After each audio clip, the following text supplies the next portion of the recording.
시어머니가 돌아가신 날 저는 눈물 한 방울 흘리지 못했습니다. 아니, 흘릴 수가 없었어요. 30년 동안 단 한 번도, 단 한 번도 제게 따뜻한 말을 건네지 않으셨던 그분 앞에서 저는 대체 무슨 자격으로 울어야 했을까요? 하지만 제가 몰랐습니다. 그분의 방 깊숙한 곳에 30년 동안 단 하루도 거르지 않고 제 이름으로 입금된 통장이 숨겨져 있었다는 것을요. 그리고 그 통장 옆에는 제가 평생 듣지 못한 세 글자가 적혀 있었습니다. 사랑한다. 안녕하세요. 저는 박미선이라고 합니다. 오늘 제 이야기를 들어주신다면 여러분도 혹시 모를 누군가의 서툰 사랑을 뒤늦게라도 알아차릴 수 있을지 모릅니다. 이 이야기가 마음에 와닿으신다면 구독과 좋아요로 응원해 주세요. 여러분의 작은 관심이 더 많은 진실된 이야기를 전하는 힘이 됩니다. 결혼은 1994년 봄이었어요. 26의 저는 남편 재훈 씨를 따라 시댁 대문을 처음 넘었습니다. 떨리는 마음으로 어머님, 인사드립니다 하고 고개를 숙였죠. 그때 시어머니께서 저를 한참 동안 쳐다보시더니 이렇게 말씀하셨어요. 손이 참 곱네. 집안일은 할 줄 아나? 그게 시어머니가 제게 하신 첫마디였습니다. 따뜻한 환대도 반가운 미소도 없었어요. 그저 차가운 평가뿐이었죠. 그로부터 30년. 저는 시어머니의 비위를 맞추기 위해 살았습니다. 새벽 5시에 일어나 아침상을 차렸고 명절엔 혼자 20가지 음식을 준비했어요. 하지만 돌아오는 건 언제나 국이 짜. 간을 어떻게 한 거야? 이런 것도 제대로 못해? 우리 재훈이가 고생이 많네. 저는 참았습니다. 시어머니는 원래 그런 거야. 조금만 더 잘하면 인정해 주시겠지. 그렇게 스스로를 다독이며 30년을 견뎠어요. 그러던 어느 날 새벽, 시어머니께서 갑자기 쓰러지셨다는 전화를 받았습니다. 여보, 어머니가 심장마비래. 빨리 병원으로 와. 달려간 응급실에서 시어머니는 이미 의식을 잃으신 상태였어요. 의사 선생님은 고개를 저으셨고 남편은 어머니 손을 잡고 흐느꼈습니다. 엄마, 정신 차려요. 저도 시어머니 옆에 무릎을 꿇었습니다. 그분의 주름진 손을 잡았어요. 평생 저를 차갑게 대하셨던 그 손. 그런데 이상했습니다. 시어머니의 손가락이 제 손을 가만히 쥐는 것 같았어요. 착각일까요? 잠깐, 정말 잠깐. 시어머니의 눈꺼풀이 미세하게 떨렸습니다. 어머니? 하지만 그게 마지막이었습니다.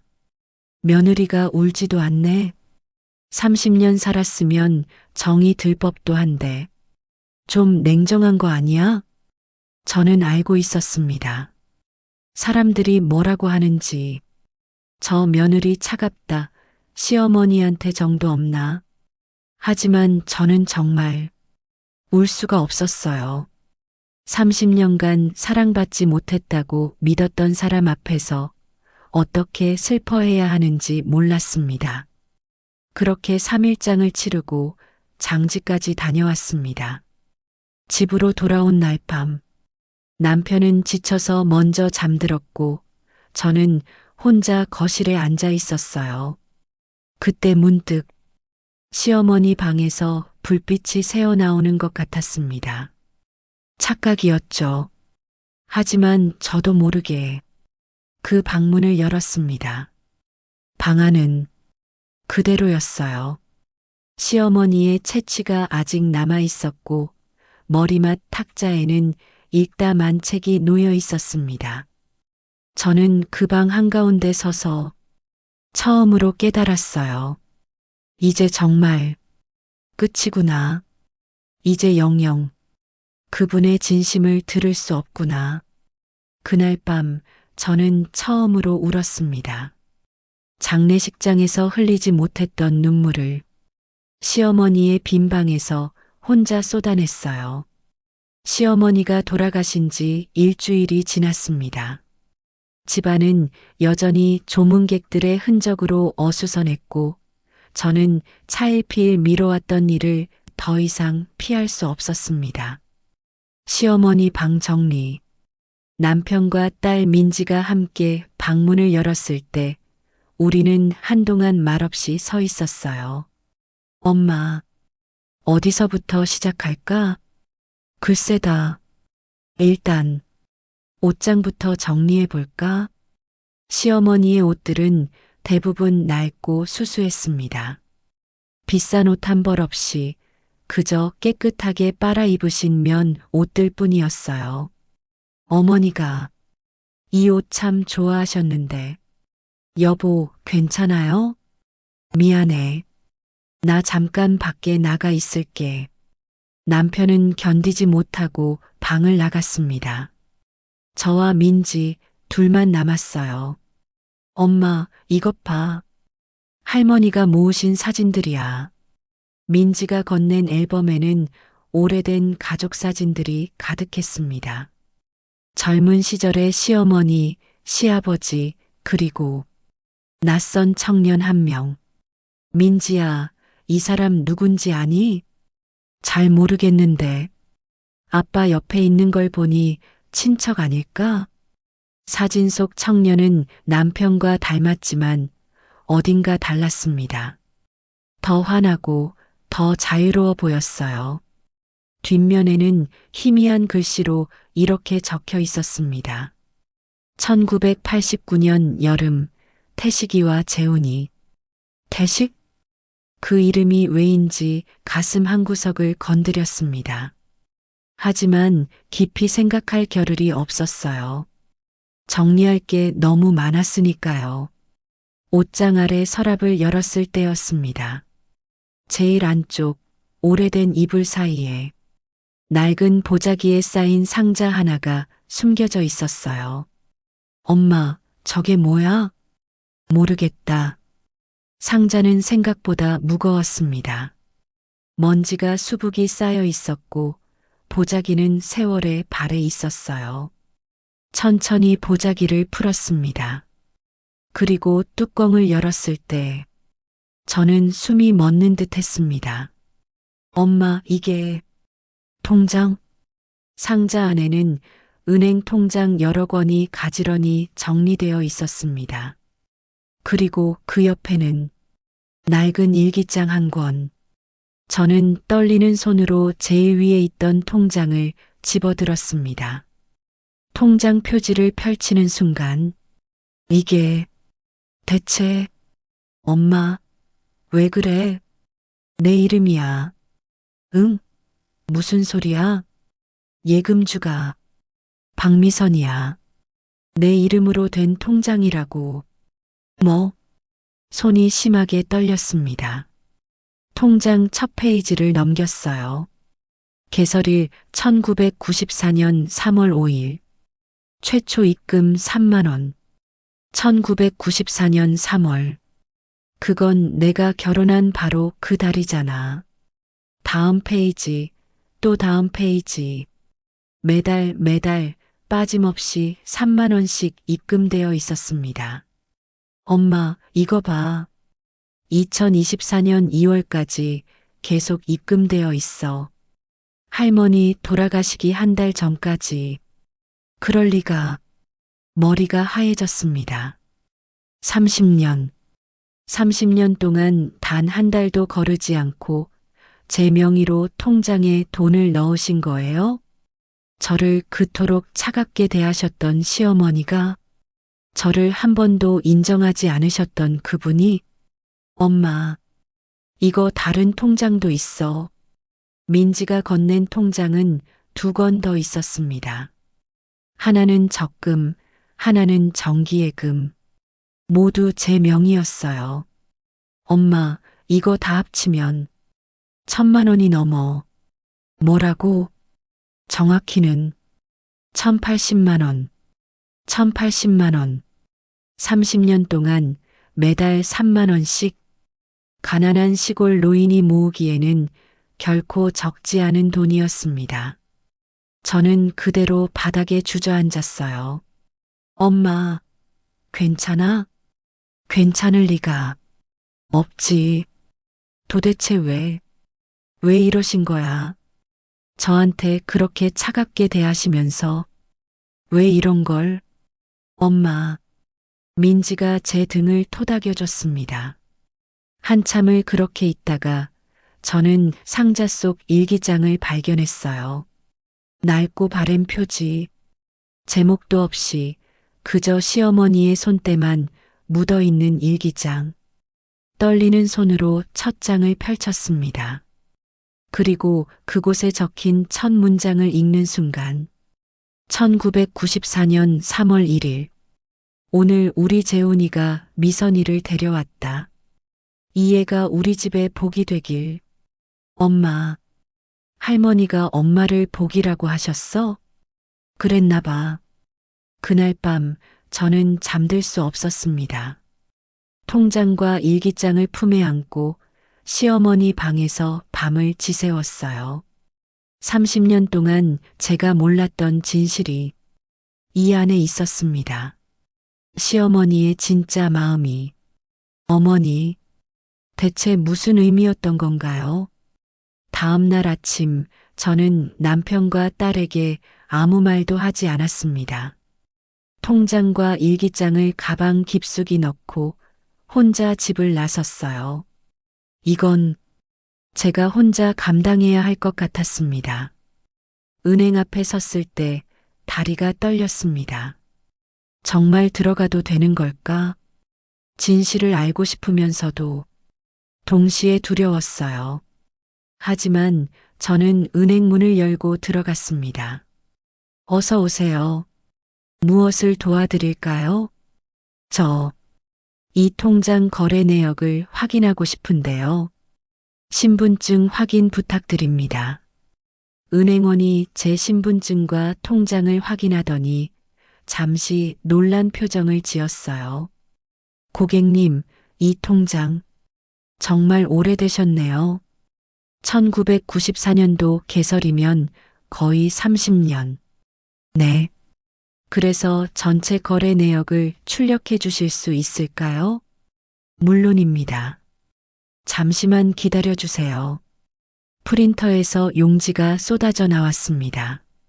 1장, 2장, 3장. 30년치 거래 내역은 생각보다 두꺼웠어요. 고객님, 특이한 점이 있는데요. 네.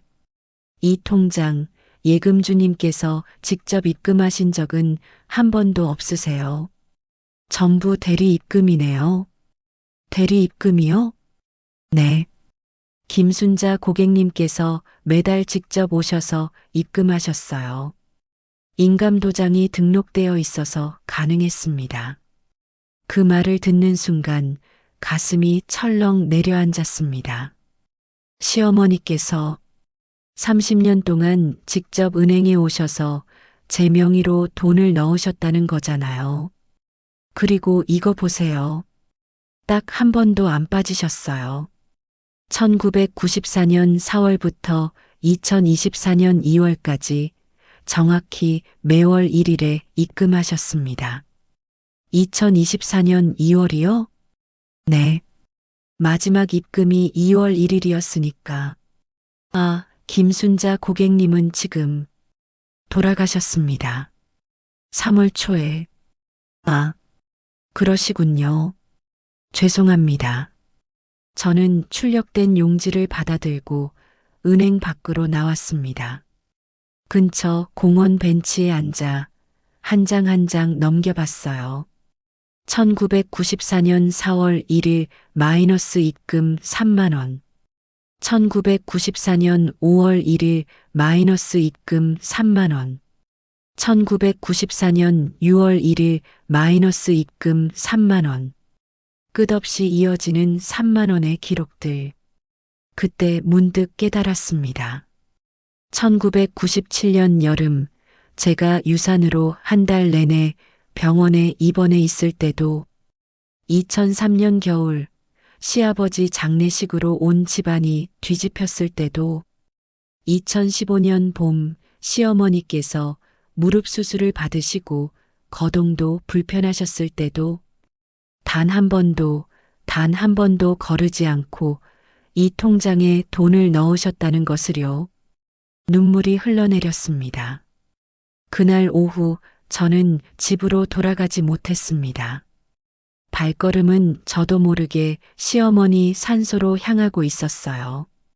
산비탈을 올라 시어머니가 잠들어 계신 곳 앞에 섰습니다. 새로 봉분한 흙이 아직 촉촉했어요. 어머니, 저는 무릎을 꿇고 앉았습니다. 어머니, 이게 무슨 의미예요? 왜 저한테는 한 번도 따뜻한 말을 하지 않으시면서 이런 걸 하신 거예요? 대답은 없었습니다. 바람만이 풀잎을 스치고 지나갈 뿐. 저는 가방에서 시어머니의 일기장을 꺼냈습니다. 여기에 답이 있을 거라고 저는 믿고 싶었어요. 산소 앞에 앉아 일기장을 펼쳤습니다. 1994년 3월 1일. 오늘 우리 재훈이가 미선이를 데려왔다. 이 애가 우리 집에 복이 되길. 3월 5일. 오늘 며느리 명의로 통장을 만들었다. 매달 조금씩이라도 넣어주고 싶다. 내가 살아있는 동안 이 애가 힘들 때 쓸 수 있도록. 3월 10일. 며느리가 아침 일찍 일어나 시아버지 아침상을 차렸다. 꼼꼼하고 정갈하다. 고맙다고 말하고 싶었는데 입이 떨어지지 않았다. 손이 떨렸습니다. 일기는 계속되었어요. 4월 2일. 오늘 며느리가 처음으로 태식이 제사를 도왔다. 큰아들 사진 앞에서 절을 하는 며느리를 보니 눈물이 났다. 이 애는 착하다. 정말 착해. 4월 10일. 며느리가 태식이 사진 앞에서 혼자 울고 있었다. 형님, 제가 재훈이 잘 돌볼게요. 형님 목까지 행복하게 해드릴게요라고 중얼거리더라. 이 애가 우리 태식이를 기억해 주는구나. 고맙다고 사랑한다고 말하고 싶었지만 내 입은 굳어버렸다.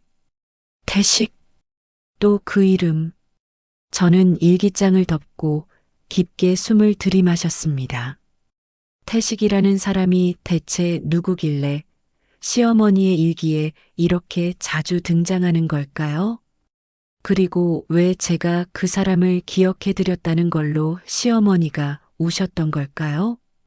저는 휴대전화를 꺼내 남편에게 전화를 걸었습니다.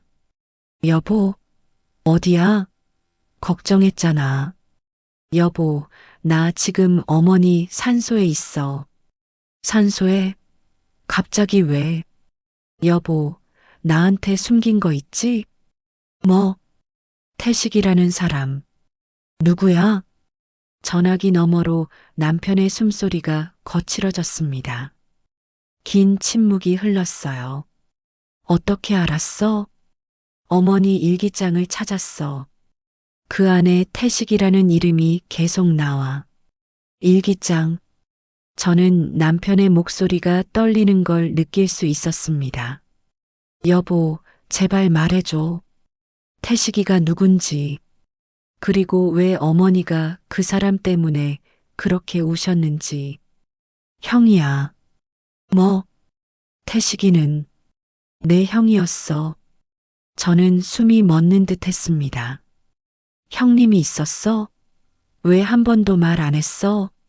말할 수가 없었어. 우리 집에서는 금기였거든. 형은 내가 25살 때 세상을 떠났어. 교통사고였어. 술 취한 운전자가 인도로 돌진했는데 형이 지나가던 아이를 밀어내고 대신 어머니는 그 충격으로 1년 넘게 말도 못하셨어. 형 이름조차 입에 담지 못하셨지. 그래서 저는 몰랐던 거구나. 미안해. 말했어야 했는데. 저는 다시 일기장을 펼쳤습니다. 이제 이해가 되기 시작했어요. 시어머니가 왜 제게 그토록 감사해 하셨는지, 제가 형님을 기억해 드렸다는 게 시어머니께 얼마나 큰 위로가 되었는지. 1995년 여름, 오늘 미선이가 태식이 제사를 완벽하게 차렸다. 내 아들이 하지 못한 걸 며느리가 해냈다. 고맙다고 말하고 싶었지만 입이 떨어지지 않았다. 저는 일기장을 가슴에 안았습니다. 어머니, 제가 그저 당연히 해야 할 일을 했을 뿐인데 그게 어머니께는 그렇게 큰 의미였던 거군요. 바람이 불어왔습니다. 마치 시어머니께서 제 머리를 쓰다듬어 주시는 것 같았어요. 그날 저녁 저는 집으로 돌아왔습니다. 일기장에는 아직 읽지 않은 페이지가 수백 장 남아 있었어요. 30년의 기록.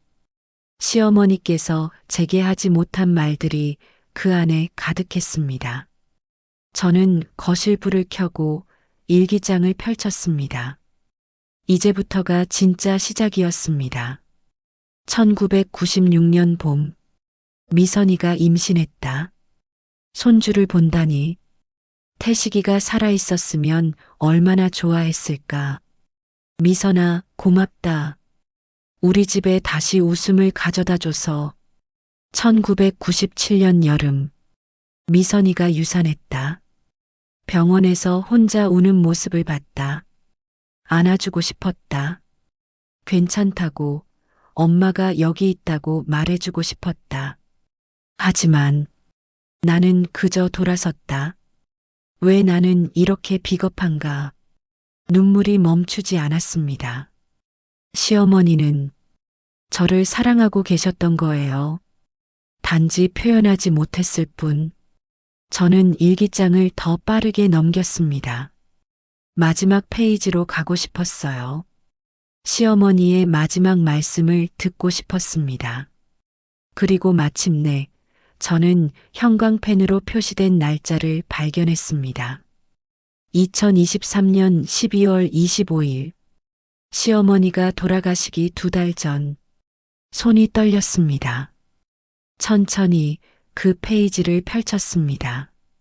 2023년 12월 25일.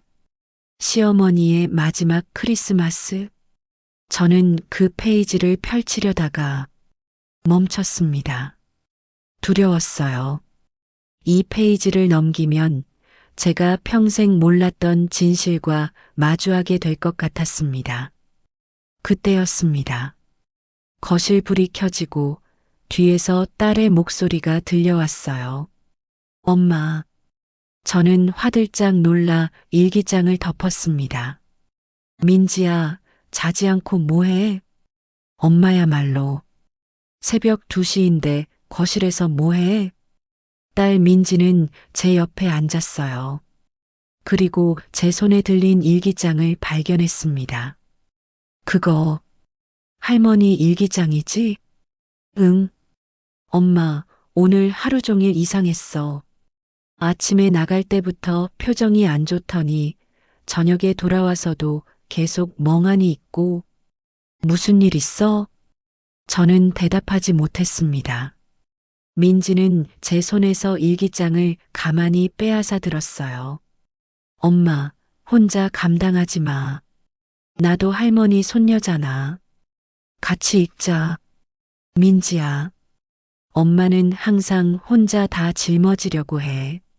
아빠 앞에서도 나 앞에서도 울지 않으려고 하고. 그러지 마. 딸의 말에 눈물이 핑 돌았습니다. 민지는 제 어깨에 머리를 기대며 일기장을 펼쳤어요. 같이 읽자. 할머니가 뭐라고 쓰셨는지 저는 고개를 끄덕였습니다. 그렇게 모녀는 밤새 시어머니의 일기를 따라갔습니다. 1998년 가을, 오늘 미선이가 민지를 낳았다. 손녀다. 작고 예쁜 손녀. 미선이가 아기를 안고 있는 모습을 보니 눈물이 났다.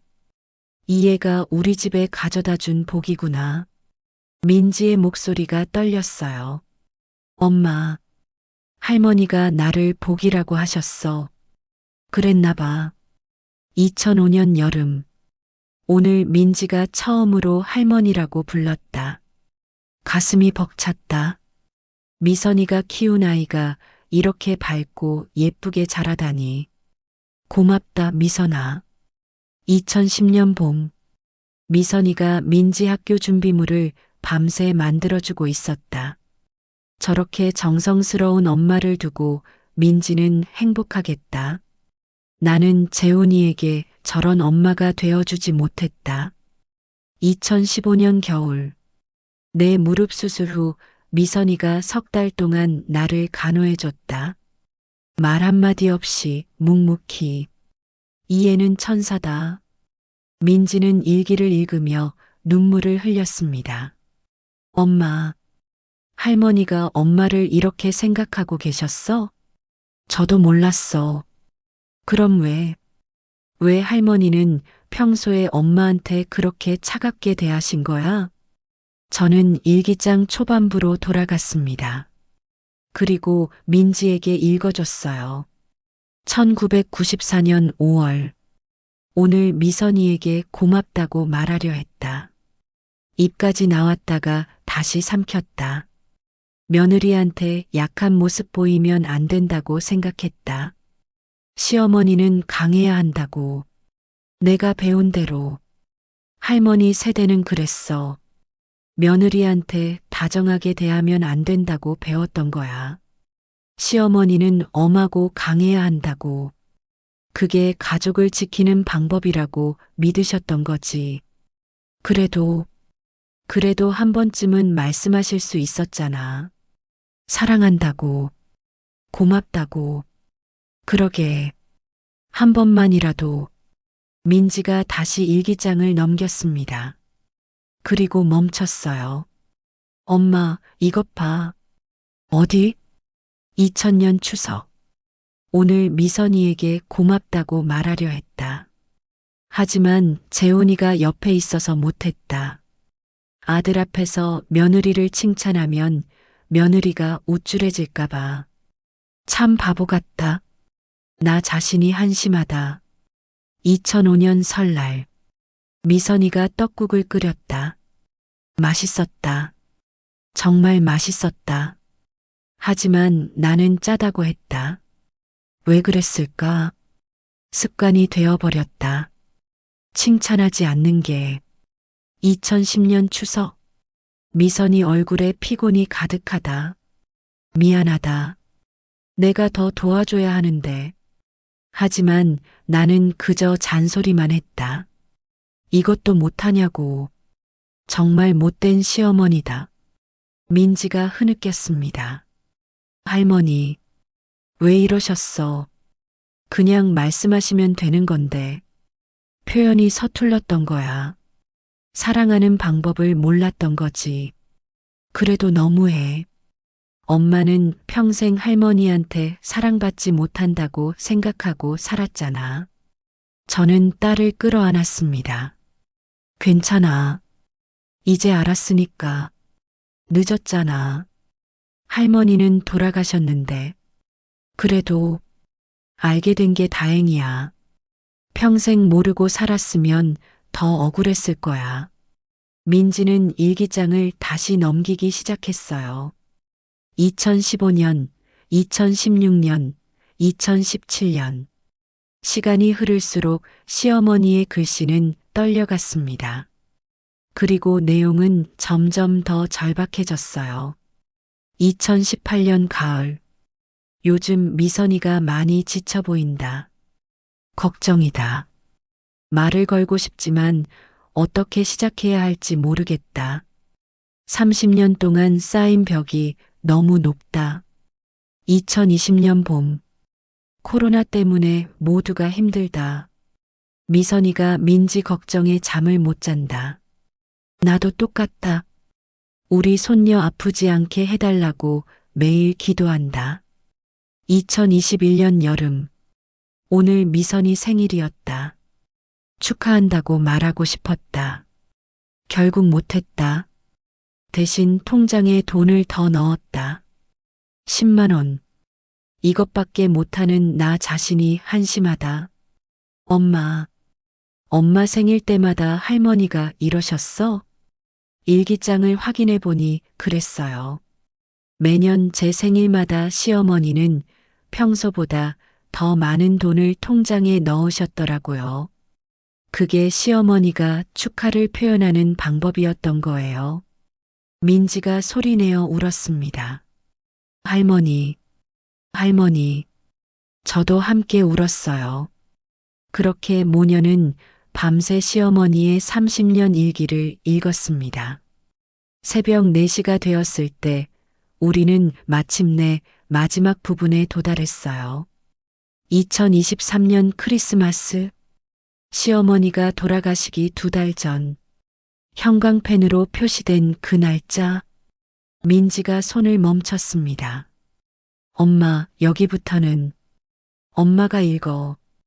저는 떨리는 손으로 페이지를 펼쳤습니다. 그리고 시어머니의 마지막 고백을 읽기 시작했어요. 오늘이 내 마지막 크리스마스일지도 모른다. 심장이 자꾸 이상하다. 병원에 가야 하는데 미선이 걱정할까봐 말 못했다.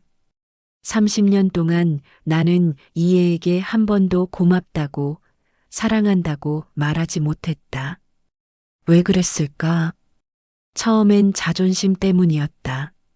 며느리에게 약한 모습 보이기 싫었다. 그 다음엔 습관이 되어버렸다.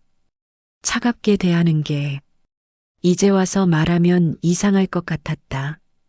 갑자기 왜 그러냐고 할 것 같았다. 그래서 통장에라도 마음을 담았다. 미선아, 이 돈으로 내가 하고 싶은 거 해라. 내 평생 못다 한 말이 이 안에 다 들어있다. 고맙다. 미안하다. 사랑한다. 저는 더 이상 읽을 수 없었습니다. 목이 메어 소리가 나오지 않았어요. 민지가 제 손에서 일기장을 받아 마저 읽었습니다. 미선아, 너는 정말 좋은 며느리였어. 아니, 좋은 딸이었어. 내가 낳지는 않았지만 내가 내 딸이라는 게 자랑스러워. 태시가 하늘에서 보고 있지? 내 동생은 정말 좋은 사람을 만났단다. 미선아, 사랑한다.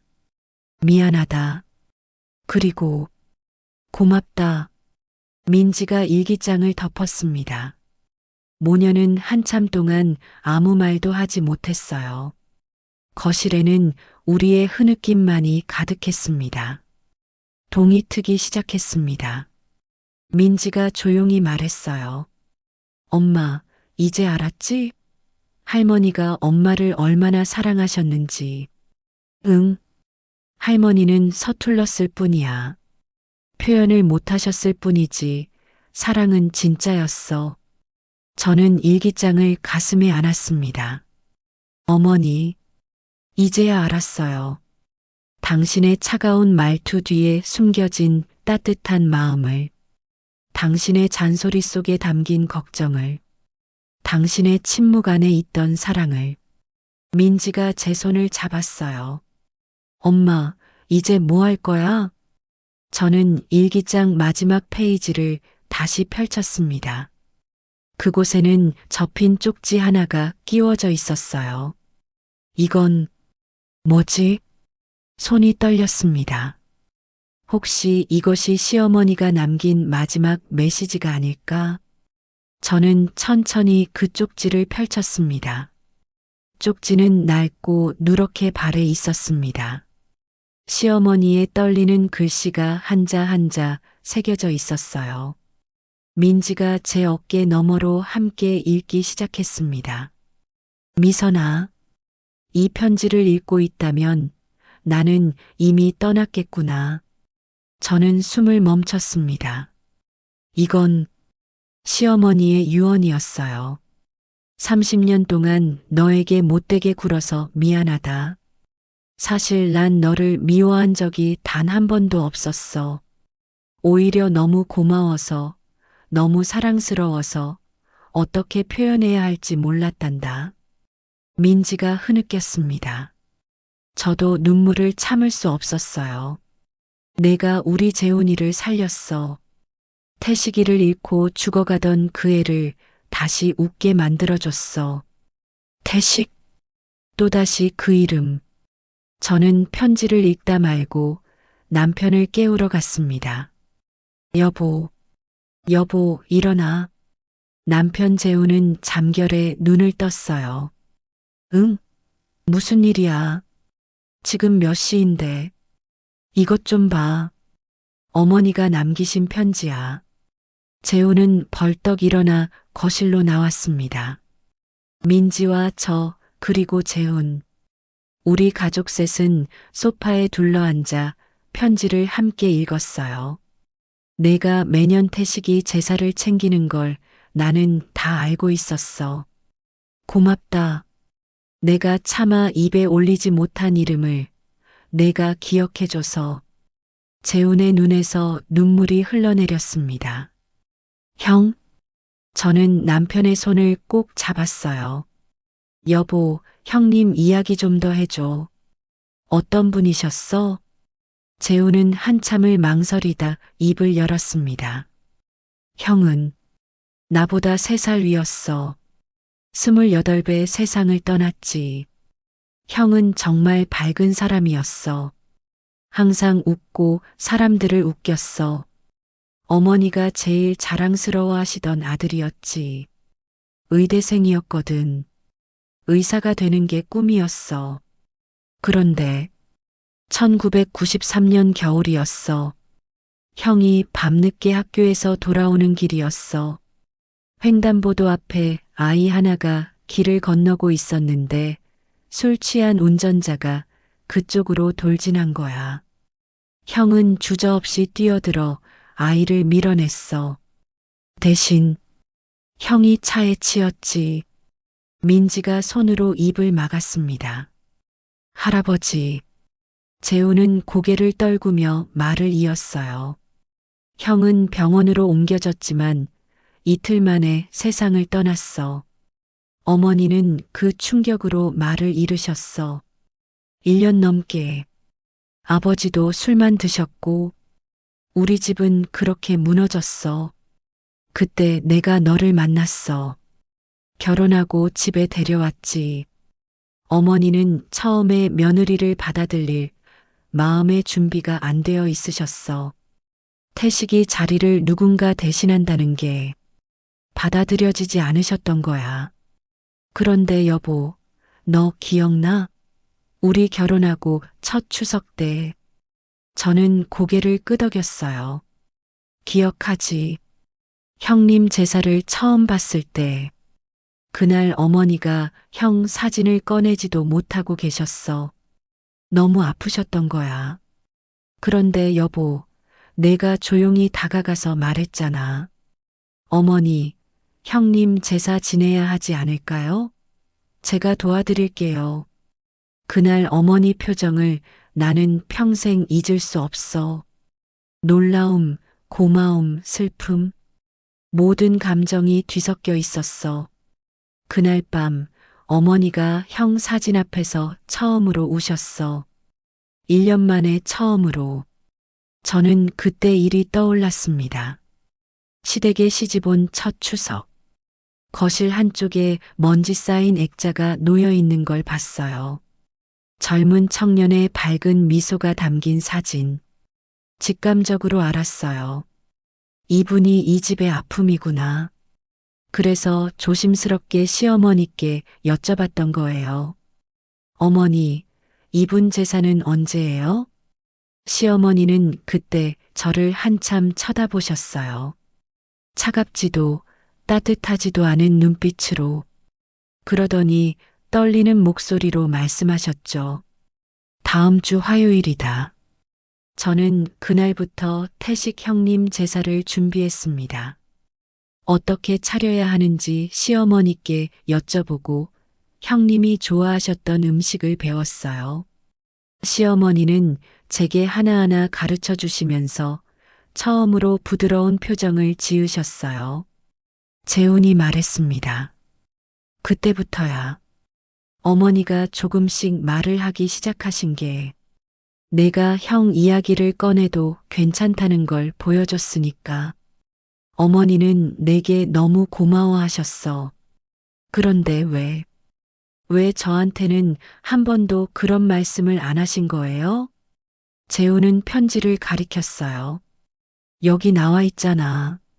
저는 다시 편지를 읽었습니다. 통장은 내 명의지만 사실 너를 위한 게 아니야. 나를 위한 거야. 너에게 고맙다고 말할 용기가 없어서 대신 돈을 넣으며 마음을 담았단다. 유치하지? 이 나이 먹고도 이렇게밖에 못하는 내가 한심하지? 민지가 말했어요.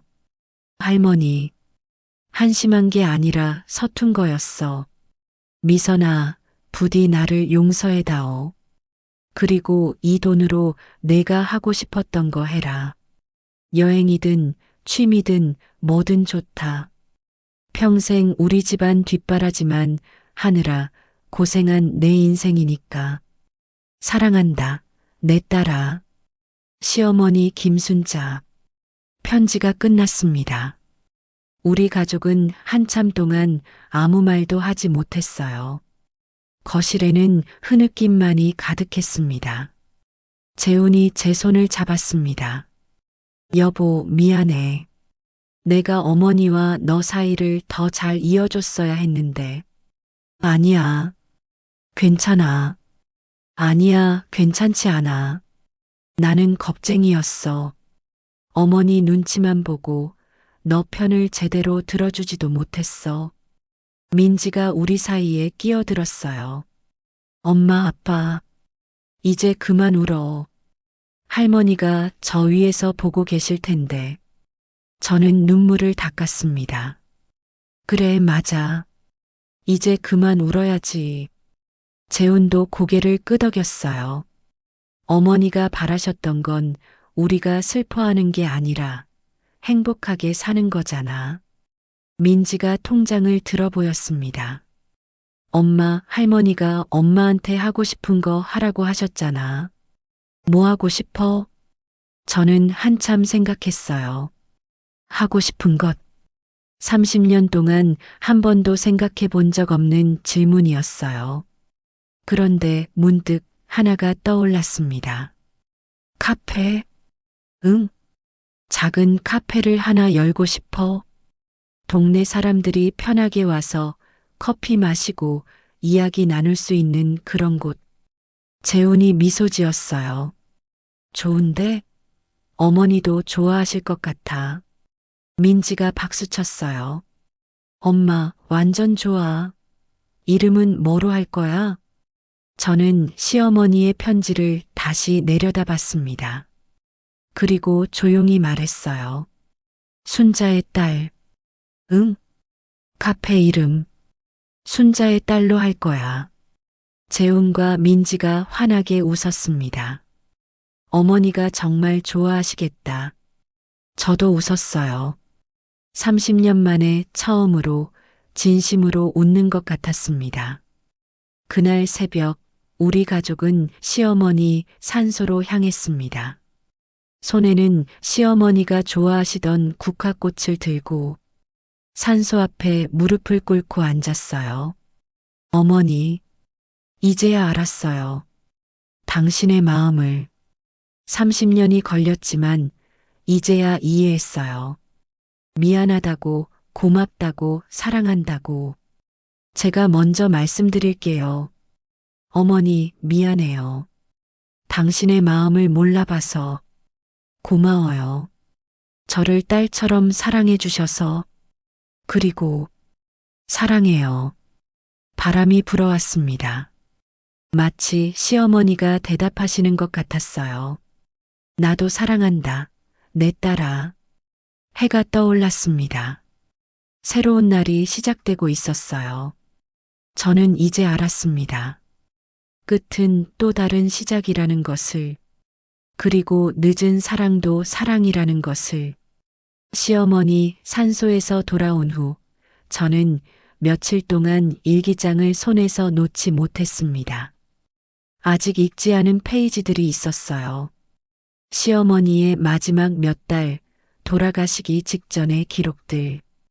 두려웠습니다. 그 안에 제가 감당하지 못할 진실이 또 있을까봐. 하지만 동시에 알고 싶었어요. 시어머니의 마지막 날들이 어땠는지.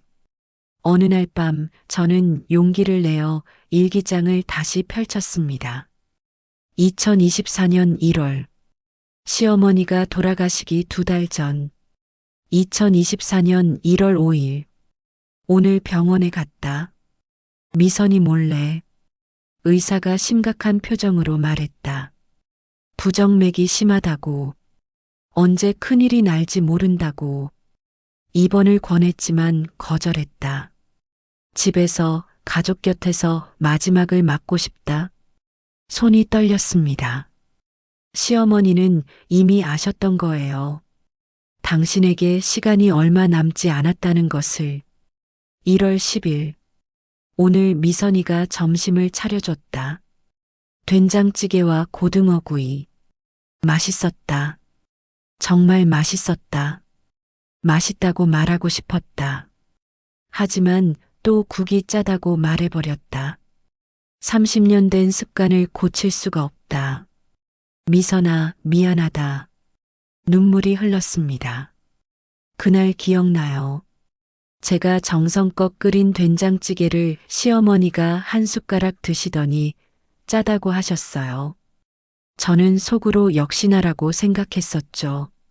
하지만 진짜는 맛있다고 말하고 싶으셨던 거였어요. 1월 15일. 밤에 가슴이 너무 아파서 깼다.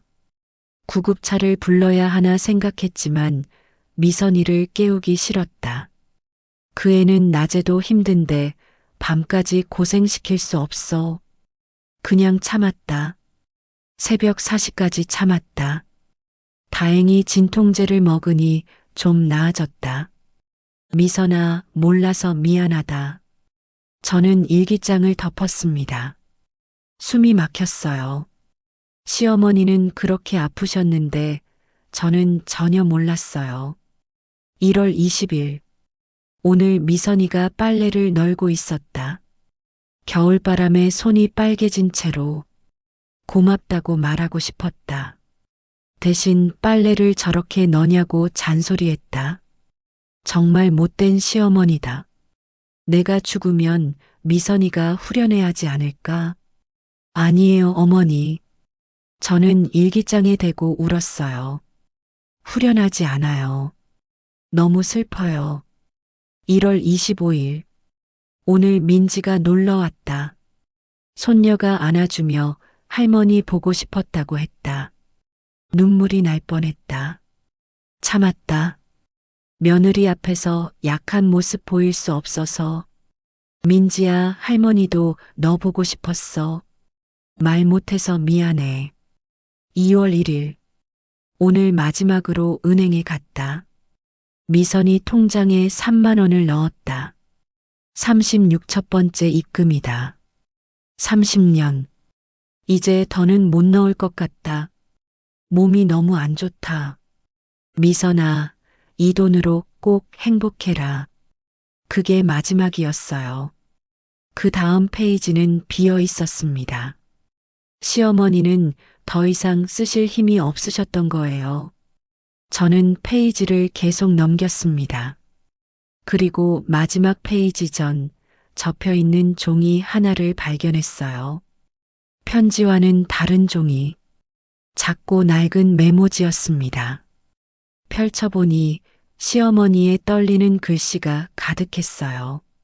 제대로 된 문장도 아니었어요. 단어들이 흩어져 있었습니다. 미선 고맙사랑 미안 딸. 글씨는 점점 흐려지고 떨렸습니다. 마치 쓰다가 힘이 빠지신 것처럼 마지막 줄에는 이렇게 적혀 있었어요. 말할 용기가 없었다. 저는 그 메모지를 가슴에 안았습니다. 시어머니의 마지막 몸부림이었어요. 말하고 싶었던 것들을 적어보려 하신 거예요. 하지만 끝까지 완성하지 못하신 거죠. 재훈이 거실로 나왔어요. 여보, 또 일기장 보고 있어? 응. 마지막 부분을 읽었어. 재훈이 제 옆에 앉았습니다. 어머니가 뭐라고 쓰셨어? 저는 메모지를 보여줬어요. 재훈은 그걸 보더니 고개를 떨궜습니다. 어머니, 마지막까지 그러셨구나. 말하고 싶으셨는데 끝내 못하신 거야. 재훈은 흐느꼈어요. 내가 더 잘했어야 했는데, 어머니와 여보 사이를 이어줬어야 했는데. 아니야. 당신 잘못이 아니야.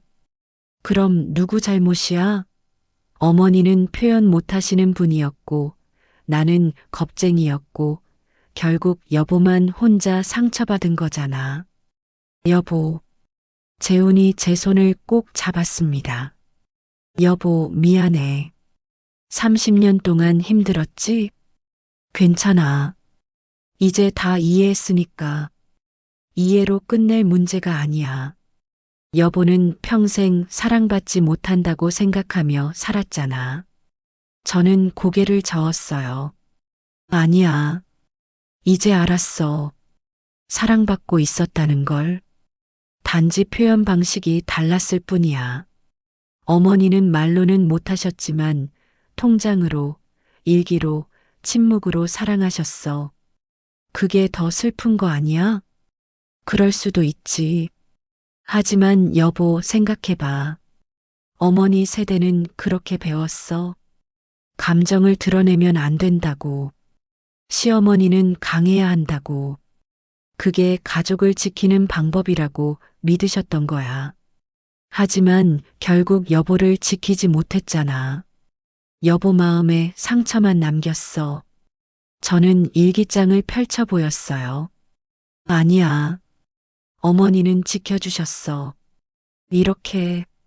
재훈은 일기를 읽기 시작했습니다. 1997년 여름. 미선이가 유산했다. 너무 안쓰럽다. 내가 낳은 딸이었다면 안아줬을 텐데. 며느리라서 참았다. 바보 같다. 2005년 겨울. 미선이가 감기 걸렸다. 걱정된다. 약 사다 놨다. 하지만 직접 주지 못하고 탁자에 놔뒀다. 며느리한테 다정하면 안 된다고 배웠다. 틀린 교육이었다. 재훈이 울었어요. 어머니, 여보, 어머니는 최선을 다하신 거야. 당신이 배운 방식대로, 당신이 아는 언어로, 우리가 이해하지 못했을 뿐이지. 그렇다고 해도 여보한테 너무 미안해. 괜찮아. 정말 괜찮아. 저는 남편을 끌어안았습니다. 이제 알았으니까. 이제 용서했으니까. 용서? 응. 어머니를. 그리고 나 자신을. 30년 동안 나도 어머니를 오해했으니까. 사랑받지 못한다고 단정지었으니까. 그날 밤 저는 시어머니께 편지를 썼습니다. 돌아가신 분께 쓰는 편지. 읽으실 수 없다는 걸 알지만 그래도 쓰고 싶었어요. 어머니, 미선이가 편지 씁니다. 30년 동안 제가 어머니의 마음을 몰라봐서 미안해요. 어머니가 저를 사랑하신다는 걸 이제야 알았어요. 늦었지만 이제라도 알게 되어 다행이에요. 어머니, 저도 어머니를 사랑했어요. 차갑게 대하셔도 잔소리하셔도 저는 어머니를 존경했어요. 평생 가족을 위해 희생하신 어머니를. 말로는 못했지만 제 마음속에 항상 있었어요. 이제 알았어요. 사랑은 꼭 말로만 전하는 게 아니라는 것. 때로는 침묵으로, 행동으로, 시간으로 전해진다는 것. 어머니가 30년 동안 통장에 넣으신 돈 한 푼 한 푼이 다 사랑이었다는 것. 어머니, 고마워요. 저를 딸처럼 사랑해 주셔서. 그리고 미안해요. 그 사랑을 미처 알아보지 못해서. 이제 저도 어머니처럼 살아볼게요. 말로만이 아니라 행동으로 사랑하는 삶을. 어머니가 저를 사랑하신 것처럼 저도 제 가족을 사랑할게요. 사랑합니다, 어머니. 하늘에서 편히 쉬세요. 딸 미선 올림.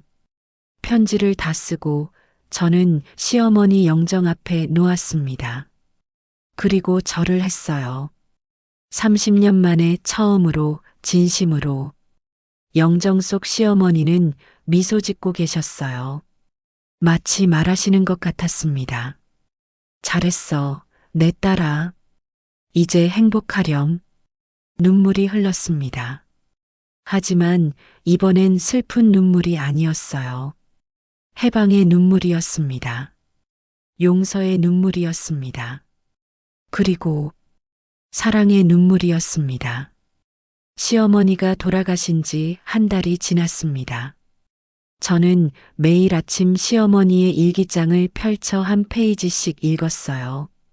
그게 제 하루를 시작하는 의식이 되었습니다. 어느 날 아침 저는 아직 읽지 않은 페이지를 발견했어요. 일기장 뒷표지 안쪽에 붙어 있던 작은 봉투.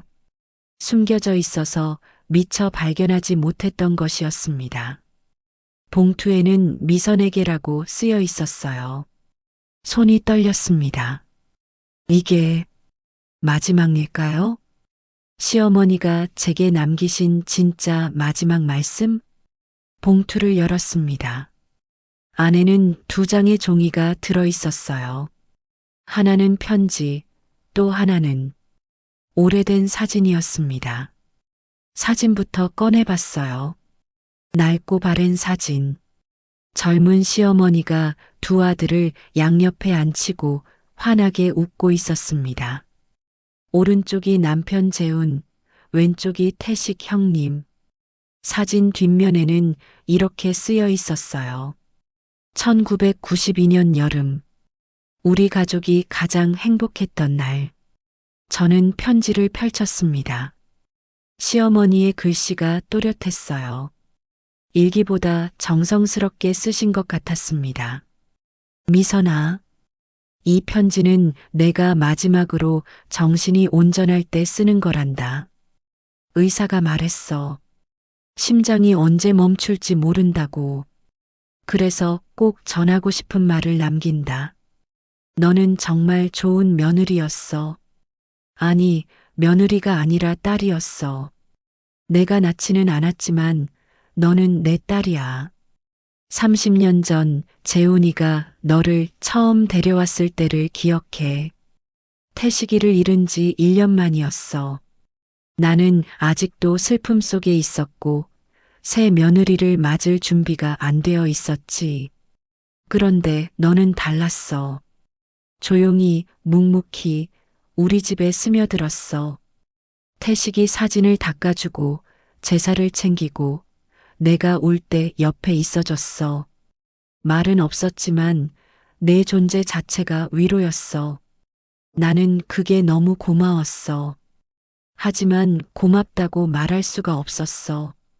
시어머니는 강해야 한다고, 며느리에게 약한 모습 보이면 안 된다고 배웠거든. 그게 우리 세대의 교육이었어. 그래서 나는 차갑게 대했어. 일부러 그런 게 아니야. 그게 내가 아는 유일한 방법이었어. 사랑을 표현하는 방법을 배우지 못한 거야. 하지만 마음속으로는 항상 너를 사랑했어. 내가 아침 일찍 일어나 밥하는 소리를 들으면 고마웠고, 내가 민지를 재우며 자장가 부르는 소리를 들으면 행복했고, 내가 피곤한 몸으로 내 빨래를 개는 모습을 보면 미안했어. 미선아, 너는 우리 집의 온복이야. 재훈이를 다시 웃게 했고, 민지라는 예쁜 손녀를 낳아줬고, 죽어가던 이 집에 다시 생명을 불어넣었어. 통장의 돈은 너를 위한 거야. 하지만 동시에 나를 위한 거였어. 너에게 사랑한다고 말 못하는 대신 매달 은행에 가서 내 이름을 쓰는 게 내 유일한 위로였거든. 30년 동안 단 한 번도 거르지 않았어. 아팠을 때도 힘들었을 때도.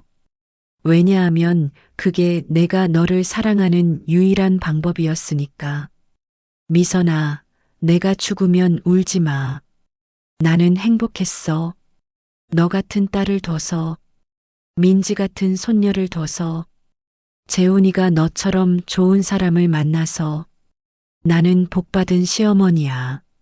단지 표현을 못했을 뿐이지. 마지막으로 꼭 하고 싶은 말이 있어. 미선아, 고맙다. 30년 동안 우리 집을 지켜줘서, 태식이를 기억해줘서, 재훈이를 사랑해줘서, 민지를 낳아줘서, 그리고 나를 며느리가 아닌 엄마로 대해줘서, 미선아, 미안하다. 사랑한다고 한 번도 말 못해서, 고맙다고 제대로 표현 못해서, 너에게 상처 준 모든 순간들이, 미선아, 사랑한다. 진심으로, 깊이, 영원히. 너는 내 딸이야. 하늘에서도 나는 너를 지켜볼 거야. 행복하렴, 내 딸아. 이제 너의 인생을 살아. 30년 동안 우리 가족 뒷바라지했으니, 이제는 내가 하고 싶은 걸 해. 그게 이 엄마의 마지막 소원이란다. 사랑한다, 미선아. 정말 정말 사랑한다. 엄마가, 김순자. 편지가 끝났습니다. 저는 소리내어 울었어요. 30년 동안 참았던 모든 것들이 한꺼번에 쏟아져 나왔습니다. 재훈이 달려왔어요. 여보, 무슨 일이야? 저는 편지를 내밀었습니다. 재훈은 편지를 읽더니 함께 울었어요. 민지도 나왔어요. 엄마, 아빠, 왜 그래? 저는 딸을 끌어안았습니다. 괜찮아. 할머니가 마지막 편지를 남기셨어. 민지도 편지를 읽고 울었습니다. 우리 가족은 거실에서 한참 동안 울었어요. 슬픔의 눈물이자 해방의 눈물이었습니다. 오래 참았던 무언가가 터져나오는 느낌이었어요. 30년 동안 쌓인 오해가 풀리는 순간이었습니다. 한참 후 재훈이 말했어요. 여보, 어머니 말씀대로 해. 이제 내가 하고 싶은 거 해. 저는 고개를 끄덕였습니다. 응, 카페 열 거야. 순자의 딸, 민지가 말했어요. 엄마, 나도 도와줄게. 할머니가 하늘에서 보실 수 있게 멋진 카페 만들자. 그날 우리 가족은 시어머니 영정 앞에 모였습니다. 사진 속 시어머니는 여전히 무표정했지만 이제는 그 표정의 의미를 알 것 같았어요. 차가운 게 아니라 서툰 거였어요. 저는 영정 앞에 절을 했습니다. 어머니, 이제 알았어요. 어머니의 사랑을, 어머니의 마음을. 30년이 걸렸지만 이제야 이해했어요. 어머니가 제게 주신 모든 것에 감사해요. 통장도, 일기도, 편지도, 그리고 무엇보다 30년 동안의 침묵도, 그 침묵 속에 어머니의 사랑이 다 담겨 있었다는 걸 이제는 알아요. 어머니, 걱정하지 마세요. 저 이제 행복할 거예요. 어머니가 바라신 대로 제 인생을 살 거예요. 그리고 어머니를 닮을 거예요. 말로만이 아니라 행동으로 사랑하는 사람이 될 거예요. 사랑해요, 어머니. 하늘에서 지켜봐 주세요. 영정 속 시어머니의 얼굴이 환해 보였습니다. 빚 때문이었을까요? 아니면 제 마음이 달라진 걸까요? 어쩌면 시어머니가 정말로 웃고 계신 건지도 몰랐어요. 이제야 당신의 마음이 전해졌으니까. 이제야 당신의 딸이 당신을 이해했으니까. 그날 저는 비로소 자유로워졌습니다. 30년 동안 저를 짓눌렀던 오해와 억울함에서 그리고 깨달았습니다. 용서는 상대를 위한 게 아니라 나를 위한 거라는 것을, 이해는 너무 늦어도 괜찮다는 것을, 사랑은 어떤 형태로든 전해진다는 것을. 시어머니 고맙습니다. 저를 딸이라고 불러주셔서, 서툴지만 진심으로 사랑해 주셔서, 이제 저도 누군가의 엄마로서 더 잘할 수 있을 것 같아요. 어머니가 보여주신 사랑의 방식을 배웠으니까요. 시어머니가 돌아가신 지 6개월이 지났습니다. 계절이 바뀌었어요.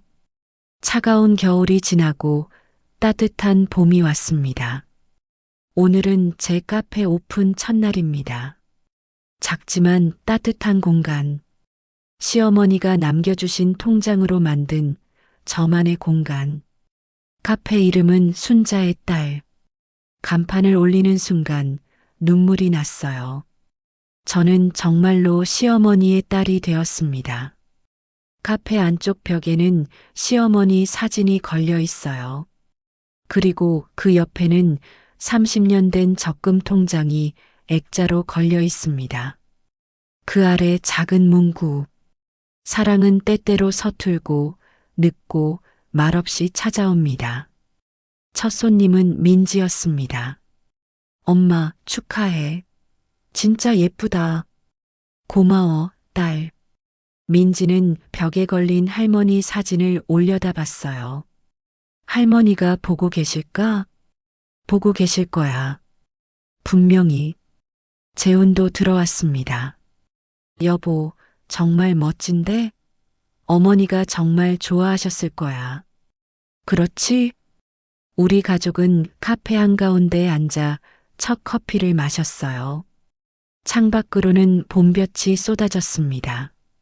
민지가 물었어요. 엄마, 행복해? 응, 정말 행복해. 30년 만에 처음으로 진심으로 행복했습니다. 오후가 되자 손님들이 하나둘 들어오기 시작했어요. 동네 아주머니들, 젊은 엄마들, 학생들. 한 손님이 벽에 걸린 통장을 보고 물었습니다. 사장님, 저게 뭐예요? 저는 웃으며 대답했어요. 제 시어머니가 30년 동안 모아주신 거예요. 사랑의 증거죠. 그분은 고개를 끄덕였습니다. 아, 그래서 카페 이름이 순자의 딸이구나. 좋은 시어머니 두셨네요. 네. 정말 좋은 분이셨어요. 그 말을 하는 제 자신이 신기했습니다. 6개월 전까지만 해도 저는 시어머니를 원망했으니까요. 하지만 이제는 진심으로 그렇게 말할 수 있었어요.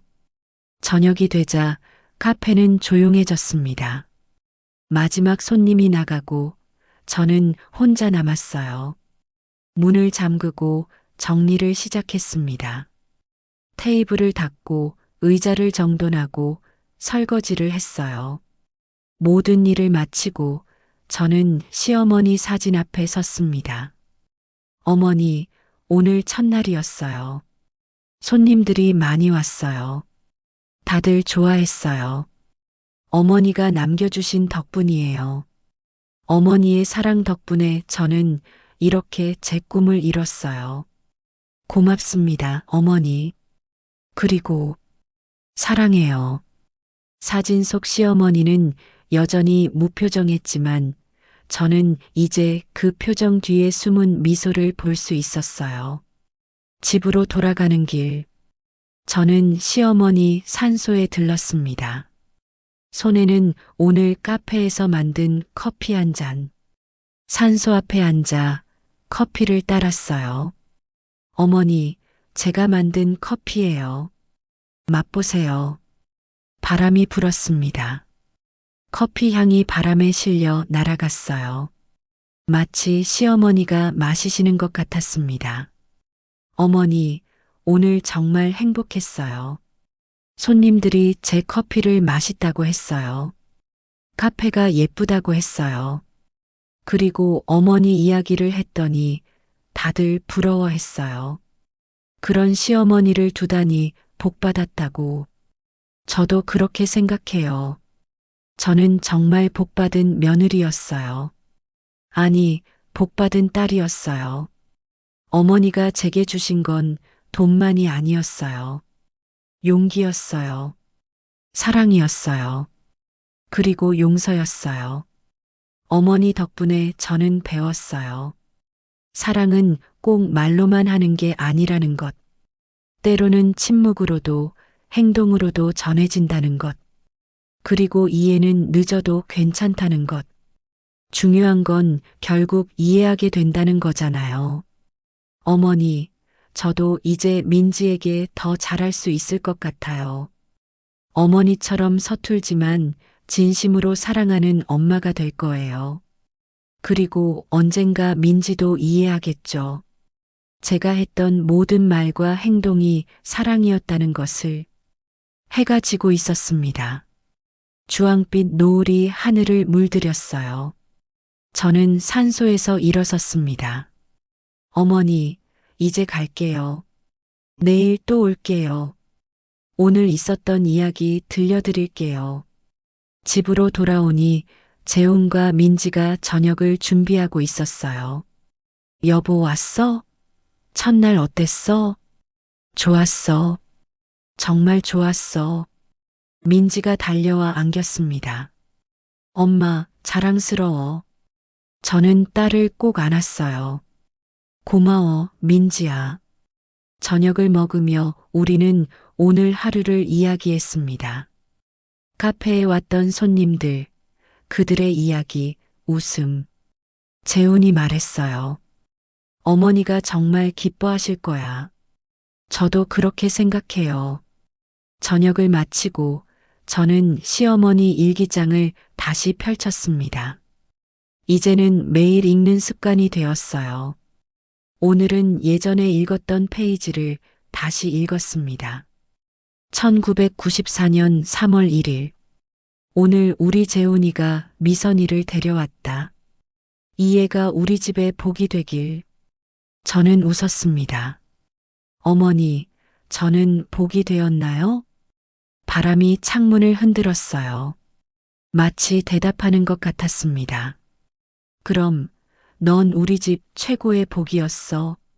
저는 일기장을 덮고 창밖을 바라봤습니다. 별이 빛나고 있었어요. 그중 가장 밝은 별 하나가 저를 보고 있는 것 같았습니다. 시어머니일까요? 어머니, 보고 계시죠? 제가 이렇게 행복하게 사는 거. 별이 반짝였습니다. 보고 있다고, 자랑스럽다고 말하는 것 같았어요. 저는 눈을 감았습니다. 그리고 속으로 말했어요. 어머니 사랑해요. 평생 사랑할게요. 그리고 어머니가 보여주신 사랑을 저도 다른 이들에게 나눠줄게요. 이게 제가 어머니께 드릴 수 있는 최고의 보답이니까요. 다음 날 아침, 저는 다시 카페로 향했습니다. 가슴에는 따뜻함이, 눈에는 희망이 가득했어요. 카페 문을 열고 들어서니 아침 햇살이 시어머니 사진을 비추고 있었습니다. 좋은 아침이에요, 어머니. 오늘도 좋은 하루가 될 거예요. 어머니가 함께 계시니까요. 그렇게 저의 새로운 삶이 시작되었습니다. 30년 동안의 오해를 풀고, 30년 동안의 사랑을 깨닫고, 30년 동안의 상처를 치유하고, 이제 저는 압니다. 사랑은 때로 서툴고 늦게 오지만 그래도 결국은 전해진다는 것을. 그리고 가장 중요한 것은 이해하려는 마음, 용서하는 마음, 사랑하는 마음. 그것이 있다면 모든 것을 치유할 수 있다는 것을. 시어머니, 고맙습니다. 저를 딸이라고 불러주셔서 이제 저도 자랑스럽게 말할 수 있어요. 저는 순자의 딸입니다. 세상에서 가장 사랑받은 딸입니다. 그리고 그 사랑을 이제 세상과 나누겠습니다. 끝. 하지만 이건 끝이 아닙니다. 새로운 시작입니다. 사랑은 끝나지 않으니까요. 사랑은 계속되니까요. 세대를 넘어, 시간을 넘어, 죽음조차 넘어, 사랑은 영원합니다. 당신도 혹시 알지 못하는 누군가의 사랑을 받고 있지 않나요? 서툴게, 조용히 말없이 조금만 더 귀 기울여 보세요. 당신 곁에도 순자 씨 같은 분이 계실지 모르니까요.